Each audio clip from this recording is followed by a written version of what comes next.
Oh, oh, right. I thought it was someone else doing it. You could have warned me before we started recording. I thought it'd be funnier. Oh, okay. Just throw that on me. I did wonder why you hadn't told him. Okay. Welcome back, Funfiltered, to the 15th episode of the Funfiltered. Doing it. What have I done now? Keep insisting on this Funfiltered thing. I've said it one at a time. You're trying to make it a thing, aren't you? What's that thing from Mean Girls? Fetch. Yeah, stop trying to make fetch a thing.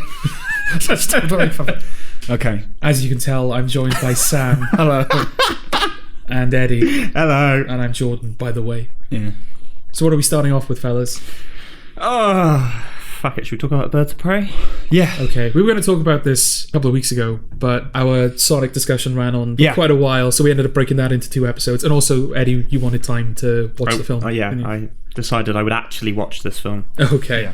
Well, do you want to talk, because there is a bit of crossover with Sonic. Do you want to get that out of the way briefly? The Twitter nonsense that happened? I guess you're more familiar with that than I am. Okay. So yeah, I'm really confused. Yeah. Oh, right, okay. We have talked about it, but I'm struggling to remember. Yeah, I think it was like a couple of days before the Sonic film was released. There were a bunch of people on Twitter who put out tweets saying that the Sonic movie, they'd been to see the Sonic movie and it was full of racist and homophobic slurs. And they were insistent that people go take their kids to see Birds of Prey instead. Or I think it was just go see Birds of Prey instead of the Sonic movie. Sonic says the N-word once, it's fine. There aren't even any black people in the film. It's completely inexplicable. It's completely how he just says it at one point. It's like his introductory monologue. He does that whole thing of reversing time. Yeah. It's like, I was born on this planet, and he just says it in the middle of a sentence. It's like that, the Beatles. I was born to a pair of, and then he says yeah. And you're like, ooh, there's a free song now. But they never Sonic and capitalize. Dicey, They never pay that off. Never pay that racism off. No. Yeah, no. Saving that for the sequel. It's like the saving everything else for the sequel. Yeah. It's like the Beatles thing, isn't it? Where like if you play the records backwards, it's supposed to say like praise to Satan. Oh yeah. Yeah, you are. Yes, it's here. Yes, it's look how we reach the hello and sing it sleep because he just slips it in and like kids are like, hey, it's Sonic, and adults are like, did I hear that? Yeah, so it didn't last long. A lot of people picked up on it very quickly. And yeah, like, this is stupid. I think that the connecting factor with all of these tweets is they were all from women. Who were all saying like, "Oh, go see Birds of Prey instead of Sonic." Right. And I think that combined with just the fact that the film is obviously full of women, and the fact that a lot of people said this is like a feminist story that's telling, Birds of Prey has sort of become basically like this, the feminist symbol of the moment. I think. Right. Do you think any of that is bots? I don't know. It was a lot of people. I mean, they all seem to sign off in the same way. I think they even use the same emojis. Okay. So it's possible, but who would... That just sounds like a trend. And you know, like you get review bombing on Rotten Tomatoes and stuff. Does the inverse exist, where studios dispatch bots to praise the film? Because there have been instances of studios inventing critics. Yes, that's true. Maybe. Yeah. I know that in the case of Ghostbusters 2016, I think it came out that they were deleting negative reviews and negative comments. Okay, that's just censorship more than but that's sort invention. of like they're not sort of generating the positive reviews. They're just sort of getting rid of the negative ones, so the positivity shines through. Yes. I wouldn't have thought there was that much crossover between the people who want to go and see Sonic and the people who want to go and see Birds of Prey. Well, that's the thing. Like, Sonic was a PG film, and Birds of Prey is like 18? 15? 18? That's not 18, is it? No, well, it's 15 over here. It's R-rated in America. It's R-rated in America. Yeah. But yeah, it's a 15. So it's not even as if, like, the kids can go see it. Not properly, anyway. I know kids do go see R-rated films. Yeah, I don't know. Maybe it's that now age-old war between gamers and feminists manifest. Oh, do you know? I hadn't even made that connection. Yeah, but that I just thought of it. Yeah. Yeah. Yes, because that's a ongoing, historic battle now, isn't it? Yes. Well, Gamergate. When was Gamergate? 2016. Yeah, or maybe earlier. I mean, it was prior to that as well, but since Gamergate, that really kind of came to public. Should we briefly describe what that? I'm not sure how many people might know what that is. I don't know what that is. There you go. Oh, right, okay. Oh, there you go then. So explain Gamergate to me. Oh god, I should have researched Gamergate, shouldn't I? Yeah, we weren't planning on talking about this at all. No. Do you want me to do a quick Google? If you want. No, let's be human. Oh, okay. Let's be human. And force ourselves as if we know what we're talking about. I think it was something like there was a woman who was dating a developer from a video game. Disgraceful. And she was giving him positive reviews. They were sleeping together, and she was like giving positive reviews, or he was the reviewer and he was giving her positive reviews, or something like that. And then this was maybe I don't know. I don't know enough about it. All I know is that something like that was sort of in the wake of Gamergate. Basically, there were a lot of conversations that sort of kicked up about women being poorly represented in video games. Yeah, Anita Sarkeesian. Have you heard the name Anita Sarkeesian? She's got this series on YouTube called Feminist Frequency, in which she talks about like how video games are all sort of geared towards the male gaze, and and that's GAZE, not the queers. Oh, yeah. just to clarify for everyone out there. God of War is for gay men. I want my straight God of War back. To be fair, all video game characters are incredibly. They've got six packs and they're toned. I don't know if that was one of her points, though, is that when the male figure is objectified somewhat in gaming, but the difference is with women in gaming, it's objectified to be like sexy. Whereas Lara Croft has a decent set of tits. Yeah, whereas like with men, it's not to be sexy. It's their competence. I wouldn't say that. The fact that Kratos has like this massive six pack, it's more a byproduct of his competence as opposed to the fact that he's just an object to be ogled at. But hang on, as men, we're just looking at it's the typical male standard of fitness, or it's like. To be an action star, fair enough. I completely agree with that, by the way. Okay. I don't want my action stars necessarily to be fat, pudgy. Like, no, I expect you to be a bit of a Chris Hemsworth if you're going to play Thor. The perfect action movie for me is Die Hard, but if Al was replacing John Wayne. No, there John Wayne, John McClane. No, that's very apt. Confusing. I suppose. No, there is something compelling about the idea of a non-athletic man being an action hero. Yes. Paul Blart, whatever. Not that that's compelling, but I would call it compelling in a way. I suppose. There's certainly moments of compulsion during. I just imagine repulsion, maybe. Okay. Running through a battlefield as Paul Blart and just having to stop and have Snickers. Segway with like a minigun on it. There you go. Every fortnight, you're keen on putting in celebrities and pop culture figures of the moment. Yeah. Put Paul Blart in. I'll start playing Fortnite. Paul Blart goes in. Is he pop culture figure of the moment? Because he would get stuck in the volcano they had on there, and then that would be a problem. Oh, I know nothing of Fortnite. Have you just revealed that you play Fortnite? No, I don't play Fortnite. I have watched people play Fortnite. Right. Okay. Because I wanted to know what the fuck it was. I don't even stoop that low. Oh no, I wanted to know what the fuck it was because everyone's going on about it. Right. Okay. I watched about 5 minutes of it and decided it was still more boring than PUBG, which I think is infinitely boring. Right, okay. So in terms of the six-pack thing, the male model thing, we look at that and think, well, we don't think anything really. It's like that's just the thing that's expected. It's not. We don't look at that going, oh, they're fucking like objectifying men. No, just objects. But surely for women and gay men, that is what they would find attractive, right? So say, they're not designed to be sexy. Like, well, what would a man have to be designed to be sexy, Yeah, but I think I don't know if that's part of it, or that they want that element removed from it entirely, like protagonists being sexy. Sexualized. That should be gone entirely. No, that's fair enough. It's more about, it's the same in film. It's more about being represented than sort of, I get you, and obviously these characters are designed, but for instance, if you see just an attractive woman that's not sexualized in the world, if you're a straight man, you'll go, oh, she's attractive. Yeah. She hasn't been designed to be that way. Okay. So similarly in video games, it's not like these men with six packs, like, oh, they've clearly been designed to appeal to women. You either find that sort of thing sexy. I'm not saying you should find any video game character sexy. That's a bit perverse. Okay. But Lara Croft aside. But do you know what I mean? Like, obviously, they're just kind of, they're avatars of people, aren't they? You shouldn't be getting aroused by video game characters. Or cartoons, actually. You sure you want to throw that out on the internet? Yeah. Okay. You're fucking weirdos if you... if you were watching Marge Simpson pornography like 2 weeks ago. A, not of my own volition. B, I think my disgust was palpable over the airwaves. It was not stimulating. Is this the episode where we introduce Sam to Rule 34, Eddie? I know what Rule 34 is. See if we can get him to change his mind. I know what Rule 34 is. Being attractive to...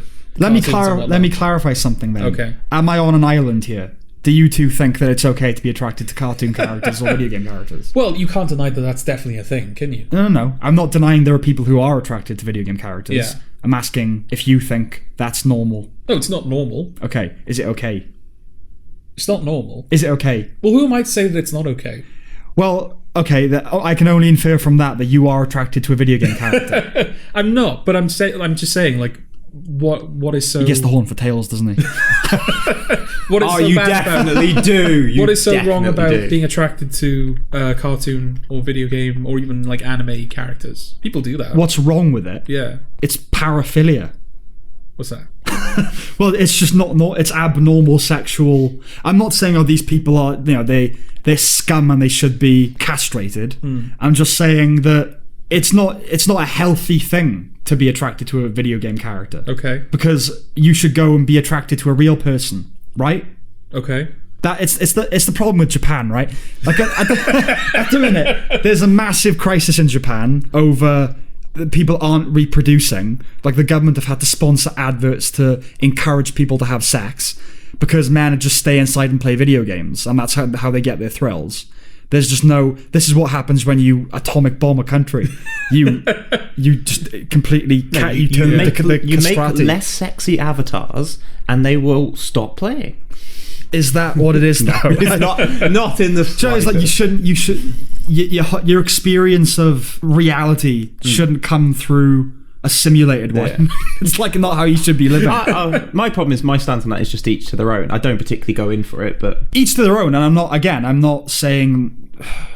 I'm saying it's weird. I mean, yeah, and I don't. It sounds like you're working on the assumption, or your argument is kind of working on the assumption that the thirst that these people have for fictional characters is replacing the thirst for a real relationship. Yeah, sure. That's replacing traditional. Yeah, which isn't always the case. You do have people, I'm sure, who of course, like date normally, but are still like they still recognize like, oh, that's an attractive. So, for instance, Lara Croft or whatever, right? Yeah. Like, yes, she's obviously designed. So she is designed to be attractive. Original Lara Croft. That's not Lara Croft anymore. Okay, all right, sure. Yeah. For most of her career, Lara Croft has been designed that way. Yeah. Look at her, and you go, oh, that's a good-looking woman. But then, I would say, surely for most people, then another part of your brain barrier slides down and goes, oh, but it's not okay to think that. Do you know what I mean? But it depends on whether you're acting on it. Not acting on it, just, if you recognise, like, oh, that cartoon character's hot.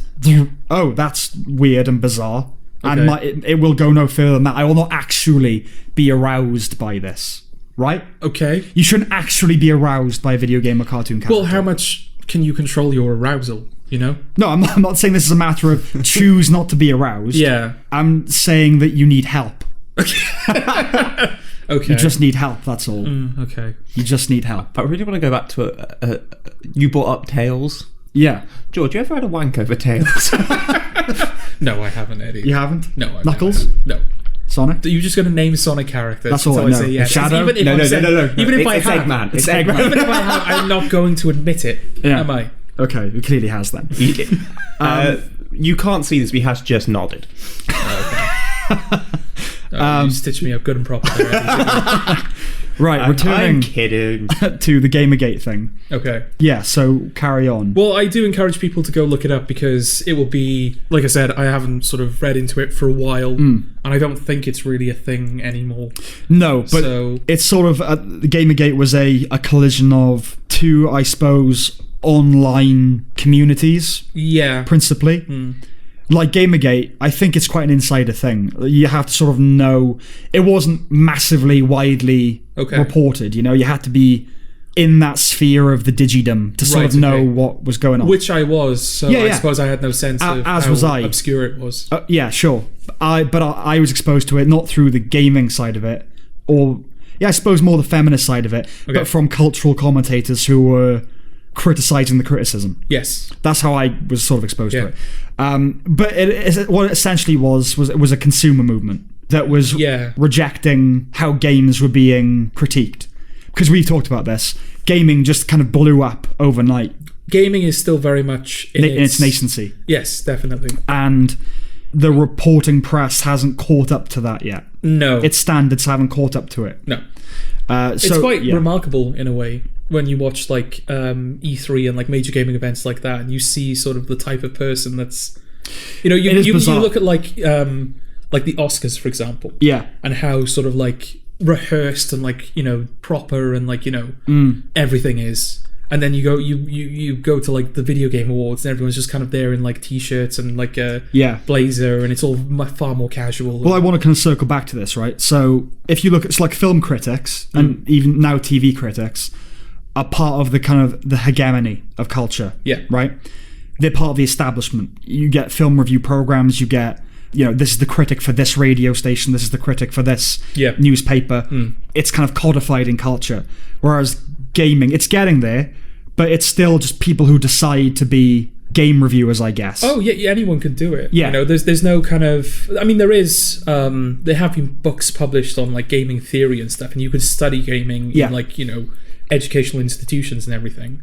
But yeah, it feels like if you were to sort of, like, decide one day, right, I'm going to be a critic of, like, literature. Yeah. There's a lot you'd have to kind of... You need qualifications. To do that, to even be taken seriously with gaming. Yeah. We could start making game reviews on Funlimited and it would be legitimate. Exactly. And it's the same... I mean, film criticism and TV has sort of...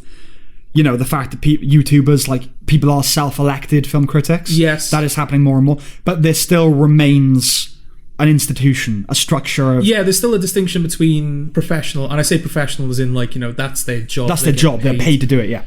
And they've been hired to do it. Yes. Or they've found, like, an institution that will... Yes. Sort of, as opposed to someone who's... Us. Yeah, someone who goes onto YouTube and is just sort of generating money for their self-made content. Yes. There is a difference. There is a difference. But gaming's not quite there yet. No, and it's not necessarily as if, like, the people who aren't hired by an institution are, like, lower down. Otherwise, we wouldn't bother. No, exactly, yeah. But yeah, gaming is... I guess IGN are like considered like the peak, like they're the institution of video game reviewers. Yeah. And they get mocked relentlessly by people, And you mentioned E3. Yeah. And I think that's interesting because film people and theatre people and film critics, I would say in school, would have kind of been loner types, but that found communion in like the theatre kids, or like the artsy kids. Okay. That spent all their times in cinemas on their own, kind of building their repertoire and their knowledge. Yeah. And so when writers are still understandably in a way marginalised, because people who become writers, I would say typically consider themselves outsiders. Okay. Whereas actors, it's all about a community theatre. Yeah. That's a thing, right? Yeah. And so when actors win awards, they tend to be very congenial and, they have their platforms and it's about the community and blah, blah, blah, blah.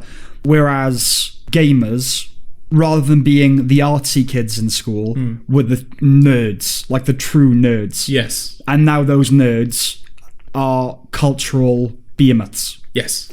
And so these nerds that have never really had to talk to people are now thrust into the spotlight of having to present. Yeah, they're being put up on stage in front of like a massive crowd of people going like, right, tell us, like sell this game to us. Yeah, whereas film people, film critics, etc., there is a level of interaction in the sense of they've had to talk to their editors or the people they work with. Right. Whereas gamers, they were just coders on their own who mainly talked through the internet to other people, never had to actually really engage or interact with other people. Okay.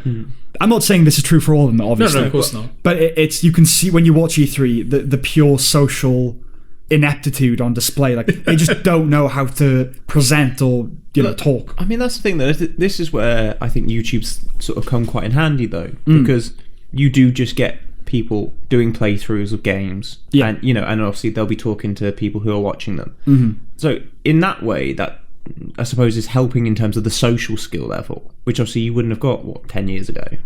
Yeah. How is it helping in terms of the social skill level? Because like rather than just watching someone play, usually there's some like level of interaction with it's like, oh, I'm doing this or whatever. So are you talking specifically about like live streaming, like through YouTube and Twitch? Because obviously most Let's Plays are pre-recorded, aren't they? So it's still like you're talking to a hypothetical person as opposed to... I mean, obviously live streaming then takes it one further. Yeah. Because obviously, you'll have like live comment sections and stuff. Yeah.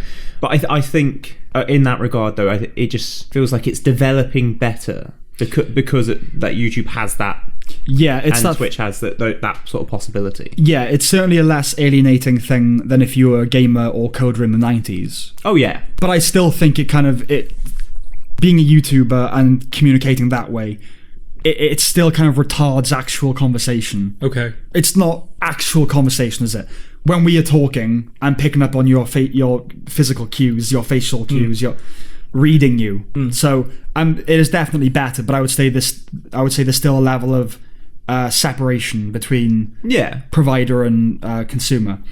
All to say that conflict between feminists and gamers. I get feminists who consider gamers kind of woman-hating basement dwellers. Yeah, the typical sort of beta cliche male of a gamer is like a basement-dwelling beta male. Yeah. Yeah, like neckbeard and... a men's right activist, all that sort of thing. Yeah. Which is obviously a cliche. And I guess gamers consider feminists... I don't know, what would you say? Just sort of like... silly, short, blue-haired, just sort of angry all the time, angry, like, you know... Yeah. There's a nugget of truth in both cliches, I think. Okay. On the extremes. But obviously it's a massive generalization. Yeah, I mean the amount of people that are gamers nowadays, the scope of the market for video games, surely that's proof enough that not every gamer is a basement-dwelling beta male. Exactly, yeah. Well, culture has absorbed the counterculture. Yeah, exactly. You brought when you said a moment ago about like the separation between consumer and product in video gaming. Consumer and provider. Consumer and provider, my mistake. Yeah. That's sort of a barrier that gaming is kind of shattering. Yes. But I don't know whether it's because it wants to eradicate that barrier or because it doesn't know how to build it. Because you've got big events like E3, which are obviously like, we are the providers and we are selling you, the consumer, a product. And E3 is probably the biggest like cultural event that gaming has. It's bigger than its own award show. Yes. Oh, yeah. But then you've got instances like, it's a very specific example, but for example, the Game Grumps did a Let's Play of a video game called House Party a little while ago. Just like a Let's Play, and they were sort of showing off the game and they were having fun, and it was a small indie game anyway. They have recently been patched into the game. Right. So you can, I don't even know if it's paid content, I think it's just a free update that avatars of the Game Grumps are now in that game, and they're like characters that you can interact with.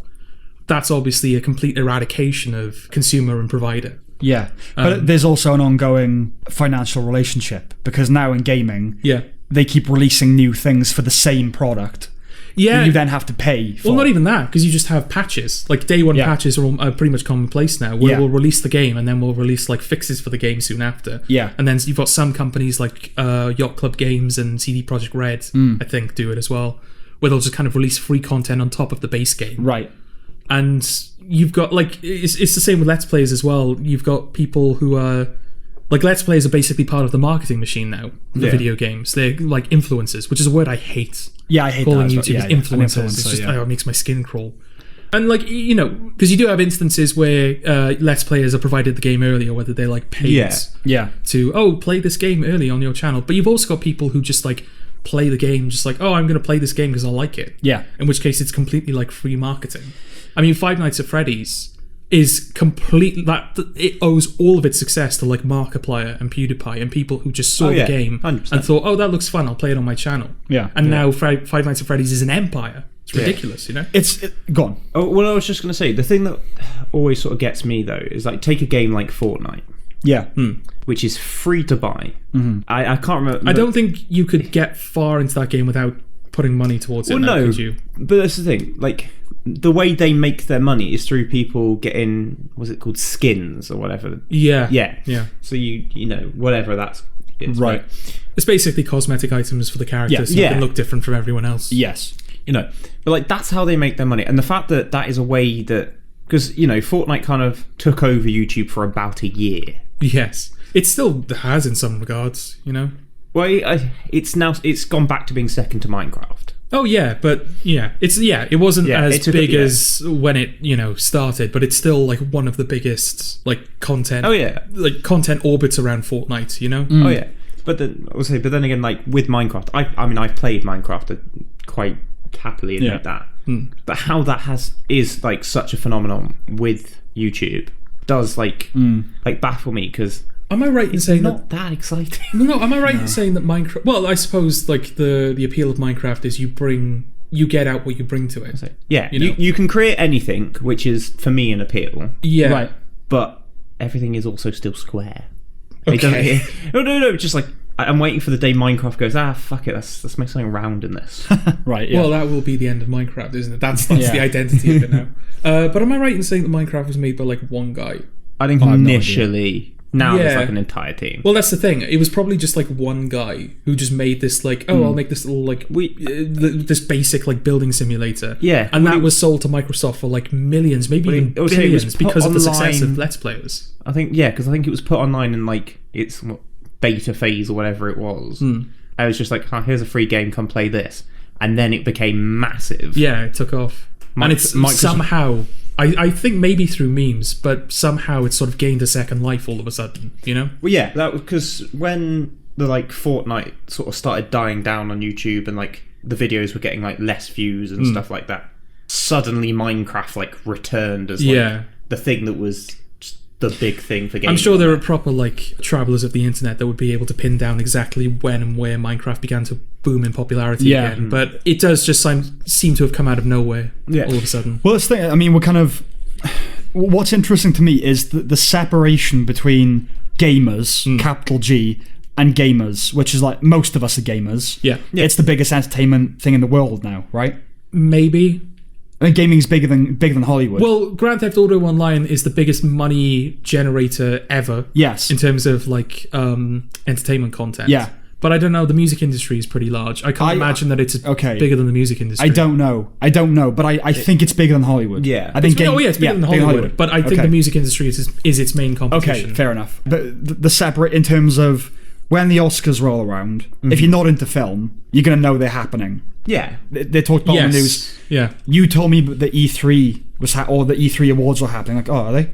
Had no clue. Yeah. So the separation between being into it and just being a casual user, it's not the same with anything else. But it's interesting because, like, I don't know, because, if you're not into film, I suppose the Oscars don't mean much. They don't mean much, but you know they're happening. Yeah. And I guess people kind of, even if you don't know the films that are nominated, there's always, like, one or two instances of, I've seen, like, Joker, I want that to win. Well, if you're British, you'll hear about the British winners. Yes, yes, that as well. My father is a good barometer for it. So whenever awards happen, I'll say, you hear about the Golden Globes? You'll say, I know Olivia Colman won something, and 1917 won something, because that's what they talk about on the radio. So they know, it's known. Whereas E3 is completely, I think most people would know what that is. Well, maybe it's just the film has been around long enough that most people can sort of have a conversation about it. Like if I were to say to people who are not really into film, like, blah blah blah won the Oscar, and they could go like, is that good? Is that like? Whereas if I were to come to like you, for example, and say, holy shit, at E3 they've just announced like Doom 3, and they've announced like a this whole like extra campaign for Prey, and like Tetris again, doesn't mean anything to you, does it? Whereas like with film, like people go to the cinema, people still kind of like I feel like it's easier to have a conversation with people about films than it is about gaming. And that's the thing with E3. If you're not even remotely interested in the subject of gaming, then there's nothing at E3 for you. I don't know if it's easier. I mean, most conversations I have with most people about film is them going, have you seen this film? You saying yes or no, and them going, it's good, wasn't it? Yeah. Like most conversations about that sort of thing. Also, I would say more people game than go to the cinema. Yeah, but I don't know, like, with the cinema, that's just kind of like an established thing you can do. It's just like, I want a film, I'll just go to the cinema. Do you want to come to the cinema with me? Like, if you want to play video games, you have to, like, buy a console and buy the game and, like, give time to it. Whereas you can just sort of, I'm bored, I'll just go to the cinema. I guess. I mean, Netflix is kind of replacing that anyway, isn't it? Yeah, but it's a similar principle. It's like, I just, like, while I'm eating my food, I'll just stick something on. You can't really, But YouTube is also kind of replacing that as well. It is, but you can't, like, it's, like... By definition, filmmaking is a far more passive activity than gaming. Like you could watching a film. Yeah, like at your not filmmaking. Oh yeah, not filmmaking. Sorry, yeah. Fuck you! Is that passive? Backbreaking. At your laziest, you can just sort of like, I'll put a film on. Yeah. I'm not saying gaming requires effort. No, but it requires more effort than. It's interesting, and because of the culture as well, because of the culture surrounding it. I don't know whether that's sort of off-putting to people. It's interesting you say that. I suppose it depends on the game, but. I find when playing a game, I tune out. Whereas watching a film, I engage. Okay. Not if it's a film I've seen before, I can just laze back and watch it. Yeah. But if I'm watching a new film, it's a case of really pay attention to this. Whereas gaming, it just becomes a repetitive kind of motion, you know? Maybe it's the cost behind it as well. Like, you go to the cinema, it's like, what, £8 for a ticket? Yeah. If you're going to get popcorn, it's like a bit not that expensive these days. Well, not in Cardiff. Depends where you go, yeah. The cinema near us is £8. Yeah. Yeah, because I'm never going to cinema near you. we were going to see Sonic. I know. And then the flood happened. Yeah. £4 in Cardiff. But yeah, it's like £4 for a cinema ticket in Cardiff. You get popcorn as well. It probably takes it up to like a tenner for like popcorn and drinks, right? Well, there's like a drink and a popcorn deal. So it's not important, Eddie. It's it's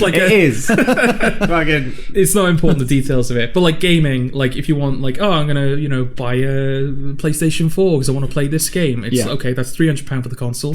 Game itself, if it's brand new, that's like 40-50 quid. If you're getting like one of the AAA games, they usually have tiers of games. So like the bottom tier is 60 quid, but like the top tier version with all of the content is probably like 150 quid. Yeah. You gotta sink. It's a hobby. You gotta sink a lot of money. You wonder why I haven't bought a PS4 yet. I'm genuinely a bit of a Luddite in this. Like, I think I would honestly be happier if Netflix and Amazon just stopped. There was no Amazon on Netflix. Okay. No online streaming, nothing like that. You got shows, 1 episode a week.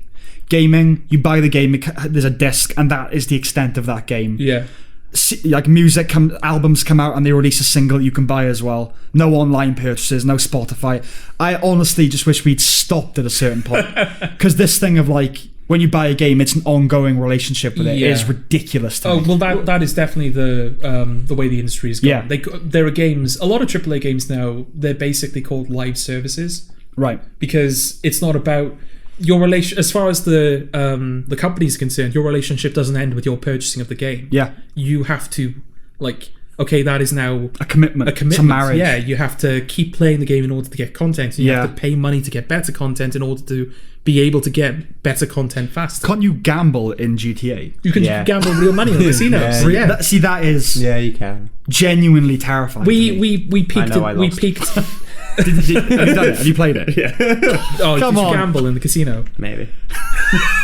Did you at least win? Have you ever gambled in a real casino? Yes. Okay, all right. Yeah. At least you've done that. Yeah, okay. Yeah. It will replace it, though. Which one did you prefer? Oh, real gambling. Okay. Yeah. Okay. Is the loss more palpably horrible than real gambling? Well, I refused to leave the casino until I'd won my money back. Well, it's sort of the problem I've got with... Eddie is still there. We're actually talking to him live from that casino. Yes, we are. Pinless... Contactless. Contactless. It's like there's no... You don't feel anything leave you. Do you know what I mean? Were you a Quaker in another life, Sam? No, like I think it just should have stopped by 2005 or something. Okay, that was a good cut-off point. I definitely think gaming peaked with the PS2 era. After the PS2 era, it was all just downhill. Well, from what there. I don't get with like the PS4 is like you get a PS4 and then you get a game, but then you have to download the game onto the PS4. Yeah, that's frustrating. Yeah, like Doom. Sorry. I think the original Doom had to download like a 28 gig file in order to even play it on the console. Like, why? It took like 8-9 hours. Disc in. Yeah. Fucking play it. The most I'll accept is I have a couple of games. I think GTA 5 was one on the 360. So that was like the limit that could go to, basically. Oh yeah. You had a disc for installing it and then a disc to play it. I'm fine with that. But that is the most you are allowed, you know, because you never have to use that other disc ever again. No. I think it's just. I don't like the direction it's going in. Yeah, and I think that is when people sort of become privy to that, I think that can be alienating at first. Yeah, it's a culture you need to sort of grow with as opposed to enter later in life. Yeah, we're sort of living through a governance of the revenge of the nerds, aren't we? Yeah, like on the level of comic book movies now the biggest thing in the world. Yeah, and no indication that they're slowing down. Not at all. Video games are massive. Yeah, and you know. All the billionaires now are Silicon Valley 20-somethings. Again, all properties of weird outcasts that are now the alphas in terms of success. Oh, yeah. And just haven't got the skill set to support it, you know? Well, yeah, there was no training for this. There was no training, exactly, yeah. It's really kind of interesting. Anyway, we'll get back to Birds of Prey. Yeah, genuinely look up Gamergate because I can't remember the details, but yeah, that was not a bad parallel that you drew then between Birds of Prey and Sonic and Gamergate. Well, similar to gaming, I was going to say the recent examples of in terms of an ongoing kind of relationship with the fandom. Obviously, Sonic redesigned based on... Yes, which was unheard of in the world of film, but in gaming, that shit happens all the time. Exactly. Cats did it as well. Like, those are the two most recent examples. Yeah. But they are definite anomalies. Well, I mean, Cats was... I'll be honest, I didn't really notice a difference with the Cats redesign. No. Sonic, it was clear, but Yes. Cats, I barely noticed. I mean, like, you can release a trailer and the feedback, all right, we'll amend that for the final... But when you've released the film, that's it. Yeah. Like, it's out there now. You know? Yeah. Games can constantly change. Anyway, yes, Birds of Prey, which has also been changed by dint of public response. How so? Its title. Oh, yes, the title. Yes. Well, that's a bit more of a minor change than... It's minor, but... The redesign of the main character, you know? But there's enough connective tissue to justify the segue. Okay. We have to get take it away from you then, Don't take it away from me. Yes, so the full title originally is Birds of Prey or The Fantabulous Emancipation of One Harley Quinn. Is it and or all? And. It's and, okay. My bad. Yeah. What's it now been changed to? Harley Quinn, Birds of Prey. Is that it? I think it's Harley Quinn, Birds of Prey. Or at least bracket it. Or it might be... it doesn't make sense, actually. I don't know, Yeah, Harley Quinn, Birds of Prey, basically, that's it. Okay. The theory being Warner Brothers... It is Warner Brothers, isn't it? All of these are Warner Brothers. Yeah, I think films. so. Yeah. They thought that people weren't going to see it because they didn't know Harley Quinn was in it. Yeah, brand So they put Harley recognition. Quinn at the front of the title. Yeah. I mean... It is more apt. It is a Harley Quinn film that happens to feature the Birds of Prey. Yeah, that was one of the things that kind of surprised me. We are definitely talking about this film now. We are now. Like, We're so into the it. audience know we're into it now. Why they're trying to disguise the you know. No, but we said at the beginning, like, we're definitely going to discuss it now, and then we end up going on that Gamergate tangent. All right. Should we just never discuss it? We'll just leave them on the edge the entire waiting for podcast. God. Well, you can't. You've said it out loud now. But I Pay no attention to the man behind the curtain. We just cut that bit out. It's fine, Jordan. No, okay, fine. The things we've left on the cutting room floor that these lot don't know about. It's fine. I think Stuart Lee has a bit where he says, I can edit this bit out, but I may now conversely keep it in to give the illusion of this being a genuine event. Yes. And that's what we will do. Okay. So yeah, you've heard us floundering. Okay. Yeah, so the film. What do you think? Well, like I said, I'm surprised that Birds of Prey didn't matter too much. Yeah. In terms of maybe not matter, maybe it's the wrong word, but this is definitely a Harley Quinn film. Yeah, 100%. Like, the Birds of Prey don't really exist proper until the very end of the film, do they? No. Was Wonder Woman introduced in Batman v Superman? She was. Kind of like that then, where they were sort of laying the ground. It's almost like they were laying the groundwork for the future. Yeah, superhero in a team. way, we still haven't had a Birds of Prey film yet. No. Yeah, that's the next one. Yeah. If that happens, which I doubt it will. Yeah, now. we'll say, given how well it's done, is it going to get a sequel? Or how well it hasn't done, should be the thing. Yeah. Because Sonic has done... Again, pitting Sonic and Birds of Prey against each other. Which has taken more.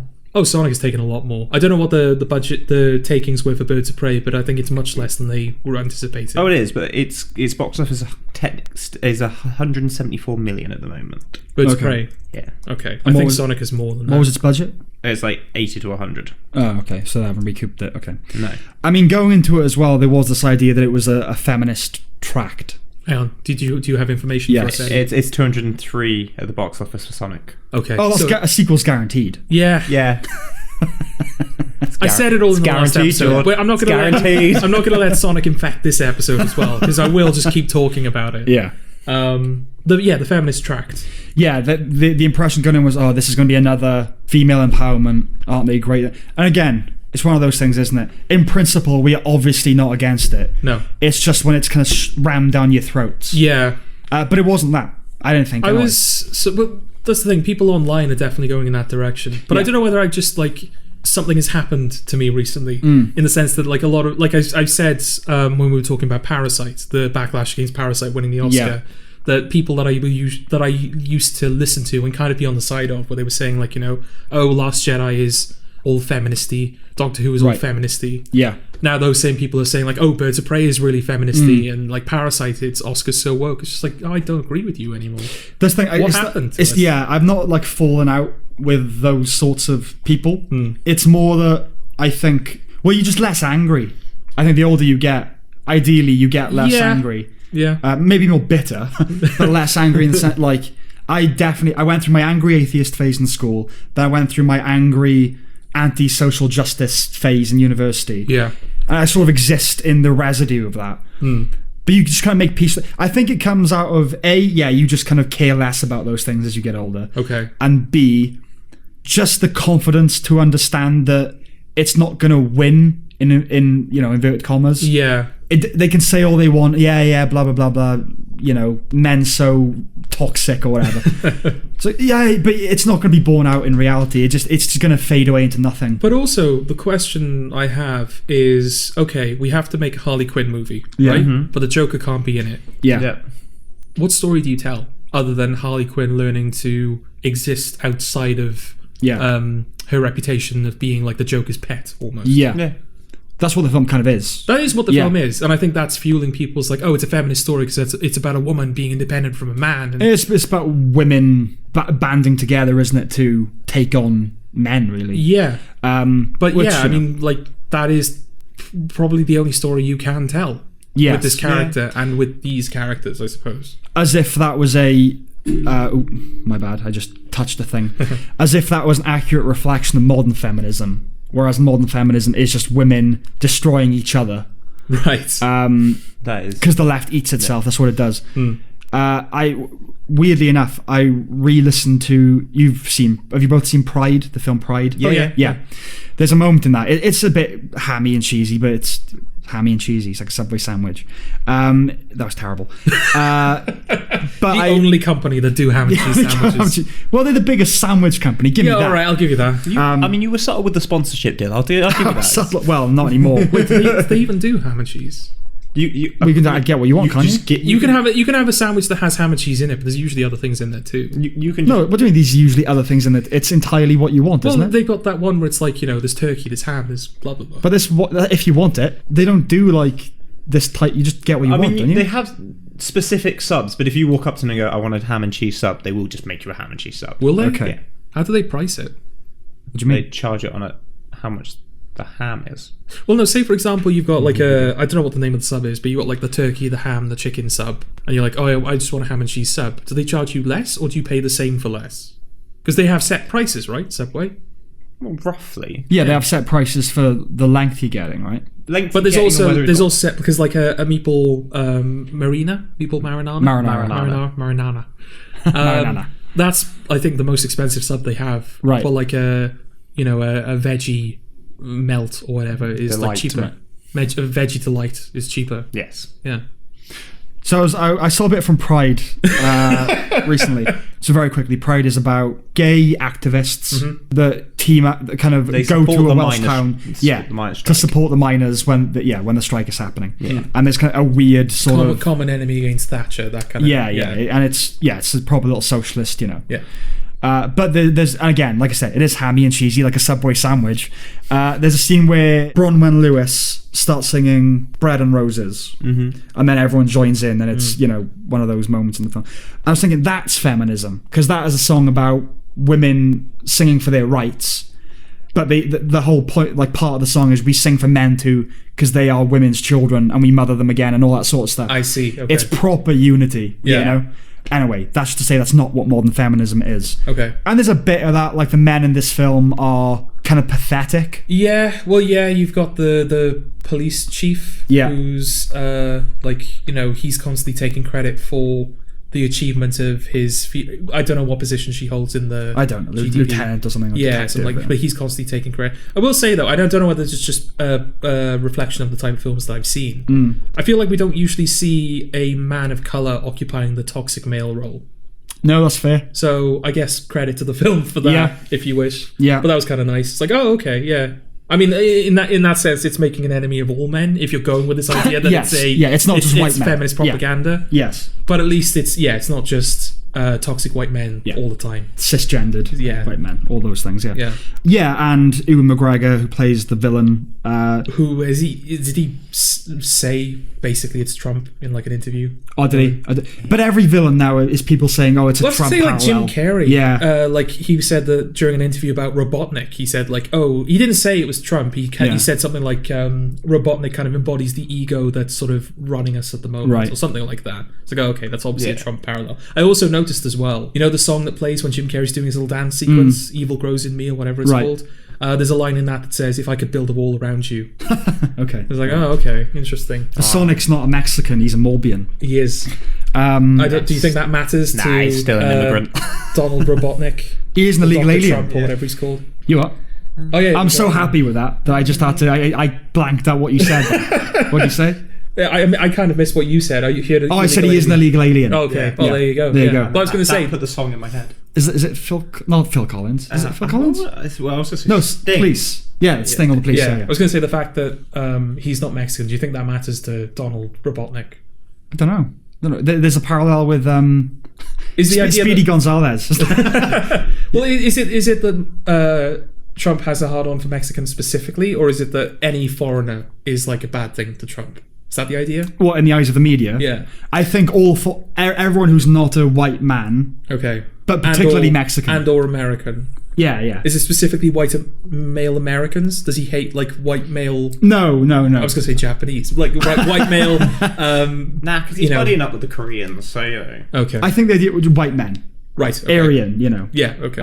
But obviously, it's nonsense. But I think Mexican, because of the wall thing, Mexicans in particular. Okay. Although buddying up with the Koreans and then Parasite wins Best Picture, and he goes, "What was that about?"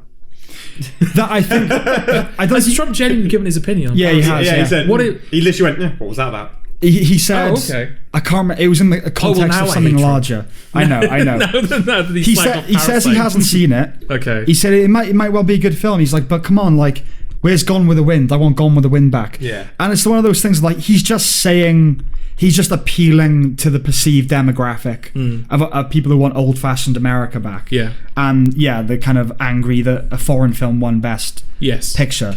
But at the same time, I think when it comes to Donald Trump, it's sensible not to think about what he says too much. Okay. Because he doesn't. So you shouldn't, right? No. Didn't someone say, I saw a thing somewhere where someone said that Trump never lies, he just tells whatever truth he believes in that specific moment. It's whatever comes into his head. Yeah, exactly. I think that is like a genuinely decent reading of him. Like he just says whatever he thinks is true in that moment, which is why you get those like contradictions of, you know. I think I simultaneously think that Donald Trump is more complex than people give him credit for. Definitely. I think there's definitely a method in there. A man as stupid and sort of dangerous as the media are portraying would never become president. No. That would never happen. I think there is definitely an element that people that you know, they're not taking into account. There is a method, and I was listening to a podcast recently where he was described as an artistic genius. Okay. So not a political genius or a business genius,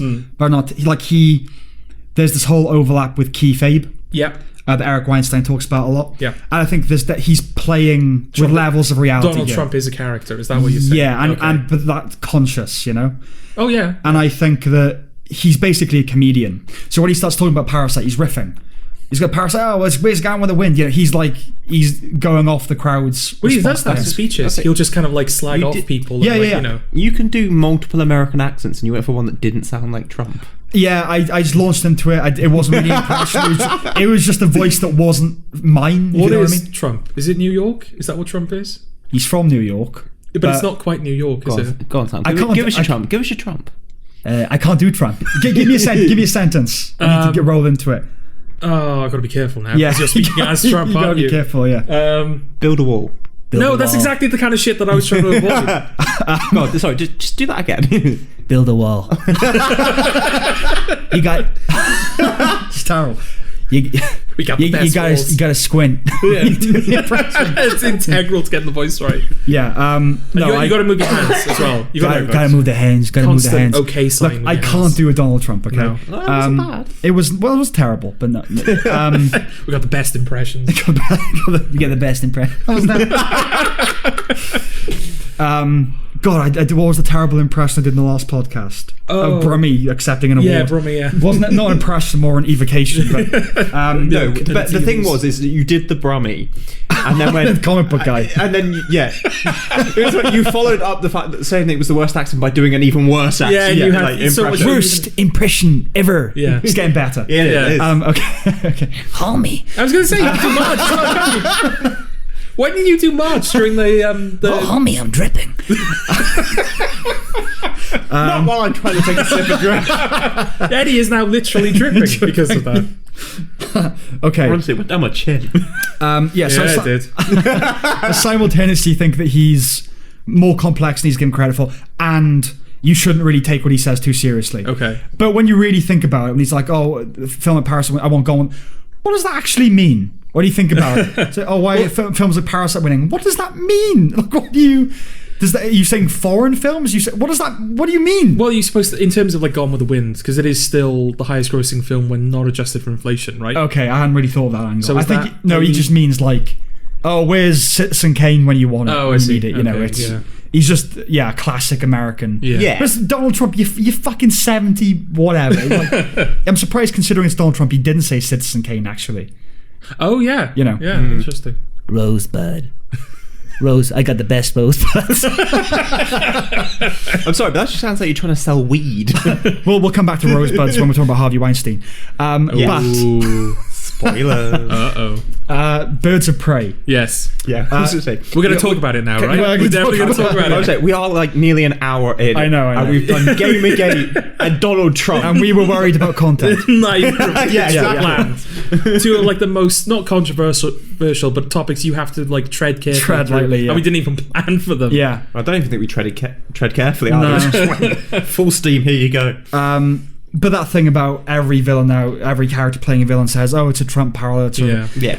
I mean, when they say that, I guess they mean egomaniacal, selfish, rich, as if that wasn't a villainous archetype before that. Yeah, but now we can point at Trump and go, I guess it's that. Yeah, you know. But before him, they would have gone, "Oh, it's like Rupert Murdoch."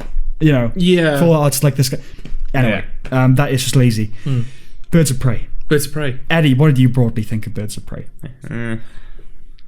I actually have a question for you because I don't think this is something we ever discussed. Do you have anything invested in these kinds of films? Whether it's the characters it's based on or whether it's the DC cinematic universe? Not particularly. Like when it came to Suicide Squad, I liked Harley Quinn in it. Okay. I liked Deadshot in it. Yeah. Those were the characters they made the most effort on. Didn't think much else of the rest. Okay. Going into this, I was like, I'll see what this is about because the trailer looked alright, and people were being quite positive about it. So I was like, I'll give it a go.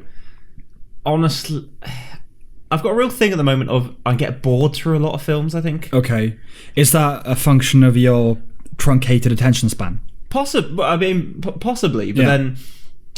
like if I'm watching a film and it gets to the point where I'm like randomly scouring the internet for articles on stuff, I'm like, oh, okay, I'm not completely invested in this. Okay. And I was getting to that point with Birds of Prey. It wasn't, I preferred it probably over Sonic, I'll be honest. Well, you saying that to me as if like you're trying to like no, it's fine. You know my opinion of Sonic. It's fine that you like this more. Did you not like it? I genuinely don't know where it stands. No, I meant Sonic. Oh right. No, that's what I meant. Yeah, I genuinely don't know where it stands. Okay. I don't know really. Like, okay, I wasn't that into it. I didn't think it was that great, and then the writing was that great. I don't think you can be too blamed for the whole thing about I went off to like look up the internet. I mean, it's so easy to do that, especially if you're watching it on a screen or on your laptop. I'll be honest, like the last half hour of this film, I just started playing Cuphead on my Switch, you know? I'll be honest, all our collective attention span has been reduced. I get fidgety after a certain length of time, even if I really like the film. But it becomes like a challenge then of like, it's like exercise, not that I would know, but it's like going to the gym. It's like, I've got to push through it. Oh, you know about this. I think the second episode we talked about that one time you went. I did throw up. Yeah. It's like you just got to work past it. That's why when films like Parasite come along, where I wasn't bored once, it's such a revelation. But yes, even I am like tempted. No, just get through it, burn through it. You know. Yeah. No pain, no gain sort of thing.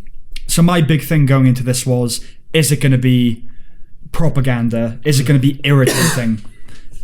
And I similarly realized I just don't care anymore. Okay. I kind of separate that from the film. Like, but is it a good film? I quite liked it. Okay. I did. I didn't love it, but I enjoyed myself. Okay. It's not a film that I would ever see again.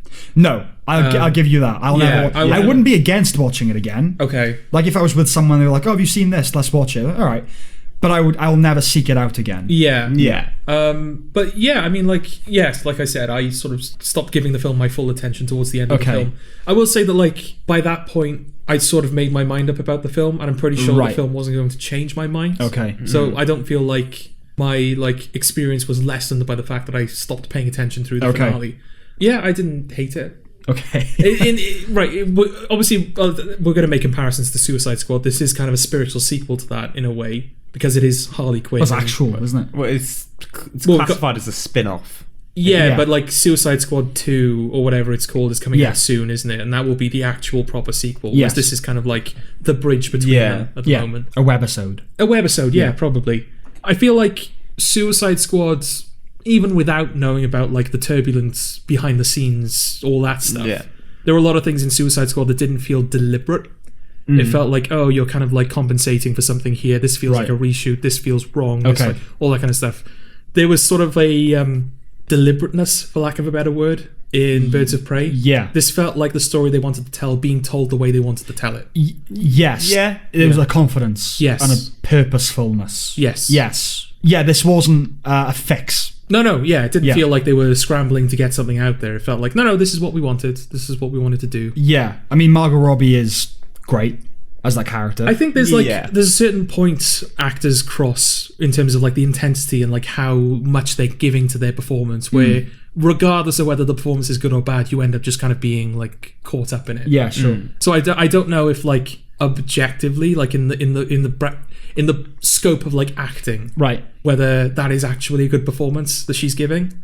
But she gives so much to it that I'm just kind of caught up in it. I'm like, yeah, I'm completely with you. Well, I mean, it's not Daniel Day-Lewis, is it? But I think the question is, does the performance suit the film and the story it's trying to tell? Right? Yes. Yeah. And it definitely does that. Oh, it's over the, like, she's not going for nuance here. I don't know. Is it more than subtlety? Maybe, not nuance. Yes. Yeah. Is it more intense than the film around her? You know? I mean, it's quite a frenetic, over-the-top film. It is, but look at like the characters she's along. I mean, Ewan McGregor, he does kind of match her in that respect. Yes. Because he is like hamming it up to the nines. I think he's great, by the way. Okay, we'll get to all of this. But you've got like Mary Elizabeth Winstead, who's very like, I know that's the character, but she is just kind of very low key and like serious, stoic. Yeah. You've got Black Canary, who's just kind of normal. Yeah, they're all quite low key. She's the closest the film has to a straight man, maybe. Yeah, the other Birds of Prey, or the Birds of Prey actually. Yeah, they are quite dull. Yes. That wasn't a major problem for me. I think I would have been irritated if they were all trying to do a Harley Quinn. Yeah. They've definitely like there's Harley Quinn and there's not much room around her. No, for more Harley Quinn. You kind of need a film of straight people. Yes. Around. I know you. Yeah. You know what I mean. You need straight characters around Harley Quinn because Harley Quinn is so out there. Yeah. Don't shake your head at me, Sam. These are official terms. They're just. The sentence wasn't built right. Okay. Do you know the thing is right? Is in my head I was going to say that this was an LGBT friendly podcast. Is it?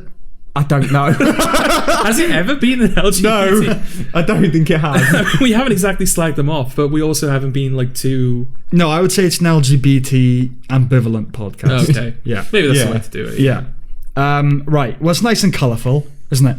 It's quite nice. Yeah, that's kind of what I mean about it feeling more deliberate than Suicide Squad. Suicide Squad had a very murky colour palette. It was a very ugly looking film, especially when you had those like colourful graphics over the top. Yeah. And you had the moments during the Harley Quinn Joker flashbacks where the screen went all like, it was almost like oily, the transitions, where it was like purple, like smearing across it. Very ugly film. Yeah. But with this, it all feels a bit more balanced. The film is still kind of grey, like the environments are very grey. Yes. But the colours pop better. Yeah, I quite liked, because obviously the Batman is going to take place in the same universe as this. Oh, yeah. Yes. Yeah. Right? Yeah. Yeah. I assume. Well, I said that with certainty, but giving it a modicum of thought. Mid credit scene would suggest. Yes, that it is. It's modicum? That's not a word. Modicum. Modicum. Yeah. I said modicum of thoughts. Oh, modicum. Modicum is what I was trying to say. Yeah. And if this is the predecessor to the Batman, I'm okay with it. You know, I quite like the universe of the film, where it is more along the lines of the Arkham games in its design of Gotham. Well, I was thinking of you might have not seen the music video. I think you've seen the music video. Pop Evil's Ways to Get High. Yes, yeah. Where that music video is basically the band just performing, but they are like they're in black and white, but the blacks are like they're like charcoal black. They're like really strong, thick black lines. But the colors around them are almost like 60s disco kind of colors. Yeah. They're not vibrant, but they have that sort of like graininess of like 60s-ness to them. And I really, really like that contrast of just like these like thick black figures against this like, you know, colourful arrange. Don't give me that face. No. I wasn't. I knew Eddie was gonna go. No, I know. It's his problem.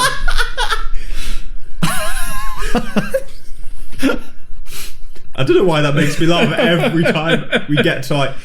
Honestly, it's because of that one. You got to cut that out because we're going to come a cropper one day where you're going to accidentally imply something and people are going to take it as like. You can't say thick and black in a sentence without invoking a sentence. But yeah, my point being is that like the contrast is quite high on the singers, performers who are in black and white, and then the colours are kind of.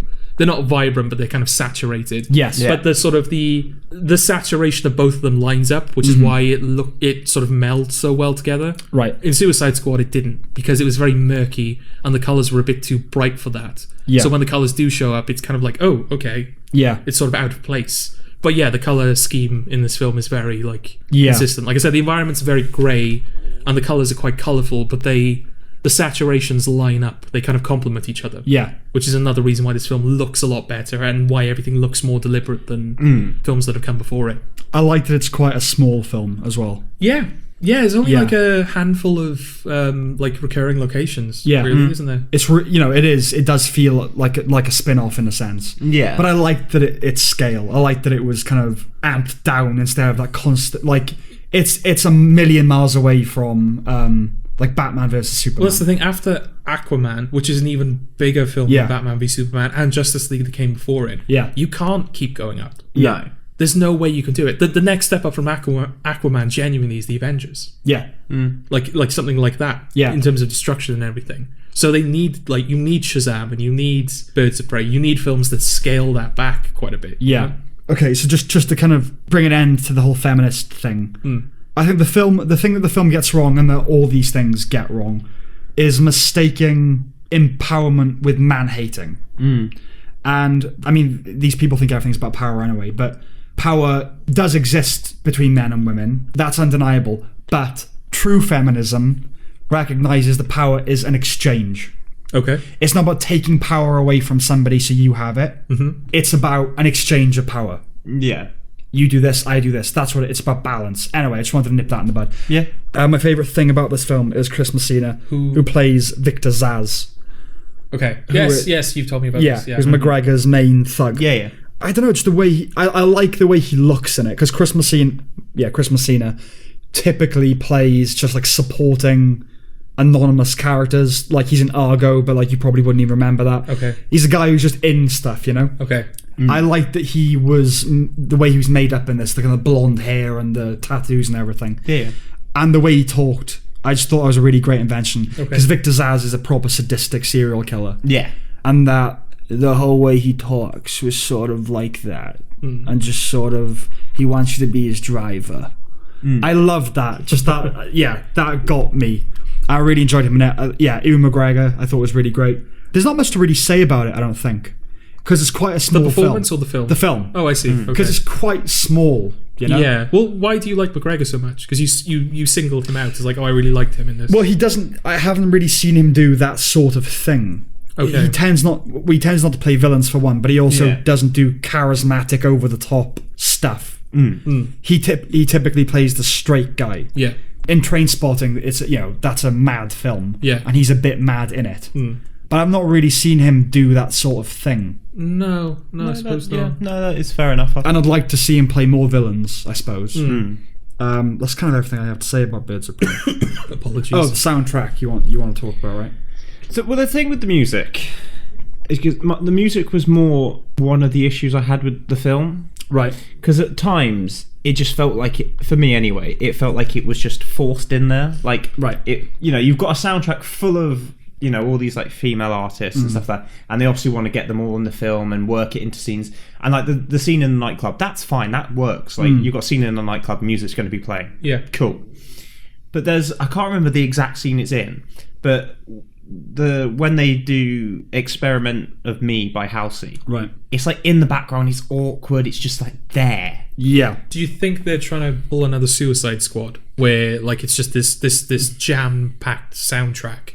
Well, like banger after banger after banger, and they're just like throwing them in, because obviously one of the main things people pick up on is like in the first 3 or 4 minutes of Suicide Squad, you have like 4 or 5 songs back to back, you know. Yeah, and you know, it doesn't take long to get through the first few of the soundtrack. Yeah, and I think and to be fair, that is probably why I like the film less than you do, because that just kind of winds me up. Okay. I don't particularly mind the soundtrack. It's not the best in the world, don't get me wrong. But I don't particularly mind the soundtrack.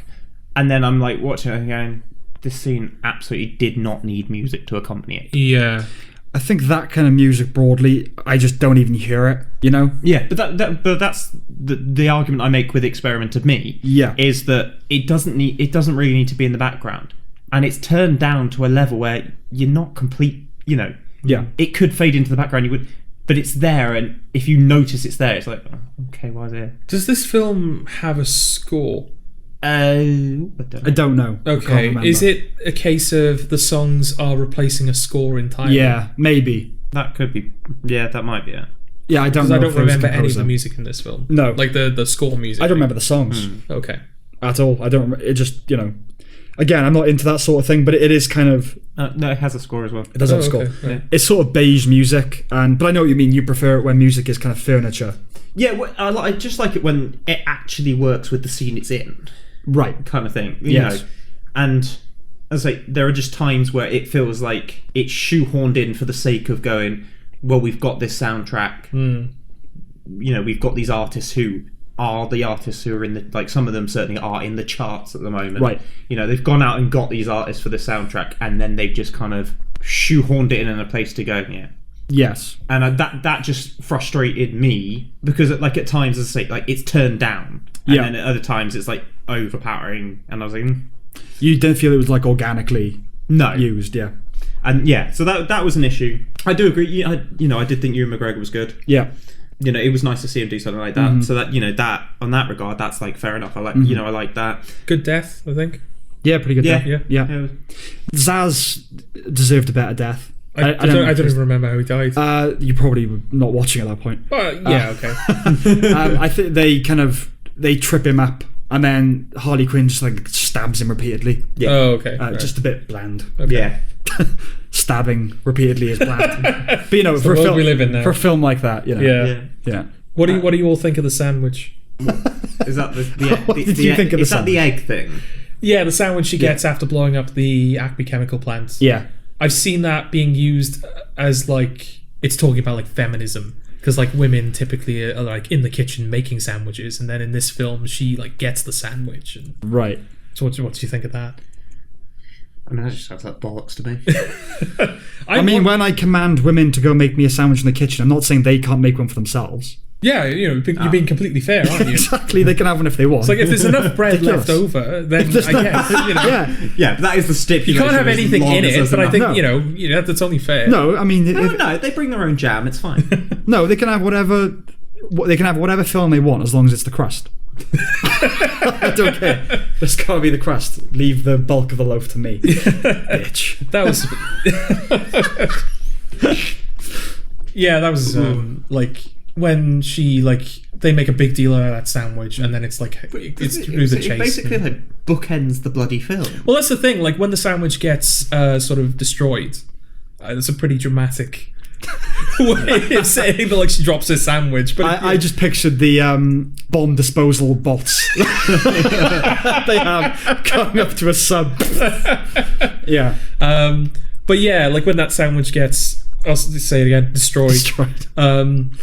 I kind of, like, in my head sort of went, oh, that's going to be like the end of the film. She gets her sandwich back, and then it genuinely is. Yeah. Like, oh, okay. Yeah, and it's kind of meant to be like the dog in John Wick in a way. Is that like sort of, obviously the dog is more justified as well, but that thing of like, oh, it's kind of a flippant, chaotic film let's put in something banal as like the ultimate achievement. Yeah, it's kind of. I suppose it is funny that like the inciting incident for Harley is that someone like causes her to drop her sandwich. That's the thing, isn't it? It's the Big Lebowski. It's he wants his rug. That's kind of it. But it doesn't quite have the same. It doesn't land the same way that the Big Lebowski does. It felt more like a. I suppose that's why I was surprised that it did actually come back at the end. Is it just felt like a comedic beat? Yeah, with the Big Lebowski, it's driven by that. Like the whole film is that him talking about the rug. Yeah, and it's like for that kind of film, which is a postmodern Raymond Chandler noir LA thing, it works. Whereas in this, it's like a cheeky wink, like we did a superhero action film, but the big payoff is she gets a sandwich. Wink, wink. Yeah, it's like what's that the Avengers post credits thing where they're just eating ramen. Yeah. Is it ramen or something? Yeah.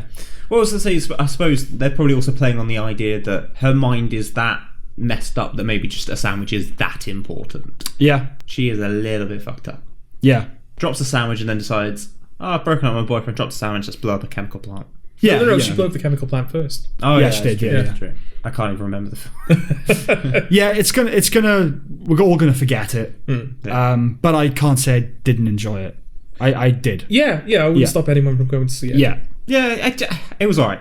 Okay. It was alright. I won't give more than that, as I say, because the music annoyed me. Okay. Yeah. If the music had been used more organically, I would say, if it was more organic, then fine, fair enough, film's fine. Okay. But that really is like the bedrock of like all your problems with the film. It's like the fact that the music was. I mean, I'm not going to say I thought it was the best script in the world. Yeah, but it's an average superhero script. Yeah. That's all it is. Yes. Yeah. Mary Elizabeth Winstead wasn't in it nearly enough. No, I do think she was criminally underused. Yeah. Oh yeah, outside of that, like she is a good actress. It's nice that she's yes. Margot Robbie as well, who's also a great actress. Like having those two on screen together, showing their range. Exactly. Their plot or whatever the subreddit's called. The scene with the roller skates is nice. I like that. That was fun. Yeah, I Tonya. All right, is that it for Birds It's a shame they didn't do a full frontal scene in the vein of like Wolf of Wall Street. Yeah, true. Dirty perv. No, only because you made the I, Tonya parallel. It's like, if we reference all of Margot Robbie's films, then we could, Don't reference Terminal, though. Never reference Terminal. But yeah, I mean, that's all I have to say on it. So. Okay. In that case, from Birds of Prey to Birds as Prey. The Harvey... That's a segue. That is... Yeah, fair enough. Harley Weinstein. I was like, what I do like is every time like there's a good segue on this, we always go, we commend. We're a humble podcast, aren't we? Commend ourselves for actually doing a good We do segue. vaguely okay, and we're like, fair play.